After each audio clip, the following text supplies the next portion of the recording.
வீடு கட்டுவதற்காக, அல்லது கடன் அடைக்க, அதேபோல வருமானத்தை கூட்டுவதற்காக, இது போன்ற காரணங்களுக்காக வெளிநாடு சென்று வாழ்கிறார்கள். இது தவறா?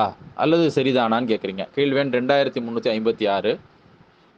பொருளாதாரம் என்பது ஒவ்வொரு மனிதனுக்கும் கட்டாயமான தேவையாக இருக்கின்றது. பொருளாதாரம் இல்லாம யாரும் உயிர் வாழவே முடியாது. அப்போ நாம அந்த பொருளாதாரத்தை ஈட்டுவதற்கு சொந்த ஊர்ல எதுவும் தொழில் செய்தோ, வேலைக்கு போயோ, நாம் பொருளாதாரத்தை ஈட்டினால் சரி. ஆனா எல்லாத்துக்கும் அதே மாரி அமையாது.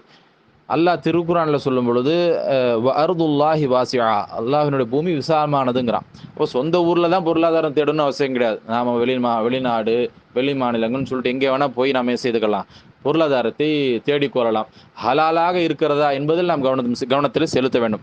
அடுத்ததாக நம்ம என்ன கவனத்தில கொள்ளணும்னாக்கா, இந்த மாரி வெளிநாட்டுக்கு போய் இருக்கிறது வந்து 2 வகையில இருக்கு. ஒன்று குடும்பத்தோட போயிருவாங்க. மனைவி, மக்கள் இந்த மாரி போயிட்டாங்கன்னா, அது பிரச்சனையே கிடையாது. 2வது எப்படி இருக்கும்னா, கணவன் மட்டும் போயிருவாரு. அவருடைய மனைவி, குழந்தைங்கலாம் இங்க இருக்கும். அல்லது புதிய திருமணமாகி ஆன நிலையில் கூட போவாங்க.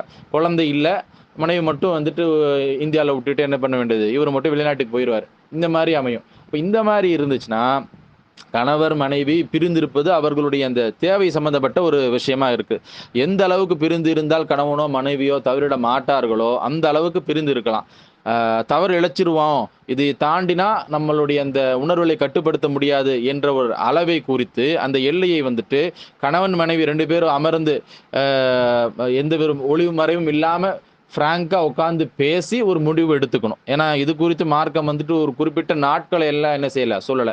இது இந்த குடும்ப வாழ்க்கை என்பது இருவர் சம்பந்தப்பட்ட ஒன்றா இருக்கு. 2 பேருமே உட்கார்ந்து பேசி, அ சரி இது என்னால வந்து இவ்வளவு நாட்கள் என்னால பிரிந்து இருக்க முடியும். நீங்க போயிட்டு வாங்கன்னு மனைவி அனுப்பி வைக்கிறது. அதேபோல கணவன் 2 பேரும் வந்து பேசி ஒரு முடிவு எடுத்துக்கொண்டு, அதற்கு ஏற்ப அவர்கள் வந்துட்டு பிரிந்து வாழ்வார்களே ஆனால், அது வந்து மார்க்கத்தில குற்றமானது கிடையாது.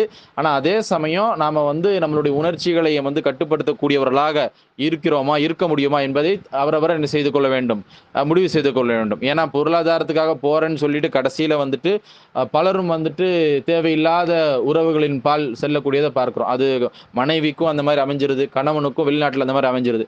எனவே இதை நம்ம மிக முக்கியமா ஒரு விஷயமா கவனத்துல கொண்டு, நாம உட்கார்ந்து பேசி, அல்லாஹ்வுக்கு பயந்து ஒரு முடிவை எடுத்து, அதற்கேற்ப நாம வந்து வெளிநாட்டுக்கு போறது, அங்க எவ்வளோ நாள் இருக்கிறது அப்படிங்கிறதெல்லாம் நிர்ணயித்துக் கொண்டால், அப்போ வந்துட்டு என்ன செய்யாது, தவறு ஆகாது. ஏன்னா இது குறித்து எல்லாத்துக்கும் ஒரே பதில் யாரும் சொல்ல முடியாது. இவ்வளோ நாட்கள் தாங்க இருக்கணும். இதுதாங்க சரியானதுன்னு சொல்ல முடியாது. அதான் ஒவ்வொரு மனிதரும் இது விஷயத்துல அவர்களுடைய நிலை மாறுபடும். அவருடைய தன்மைகள் வெவ்வேறா இருக்கிற காரணத்தினால, 2 பேரும் தனியா உட்கார்ந்து கணவன், மனைவி உட்கார்ந்து அ பேசி ஒரு முடிவெடுத்து அதற்கேற்ப செயல்படுவார்களே ஆனால், அப்போ வந்துட்டு என்ன ஆகாதுன்னா, குற்றமாகாது. அந்த மாரி போய் நம்ம ஹலாலான முறையில பொருளாதாரத்தை நாம் வந்துட்டு ஈட்டிக் கொள்ளலாம்.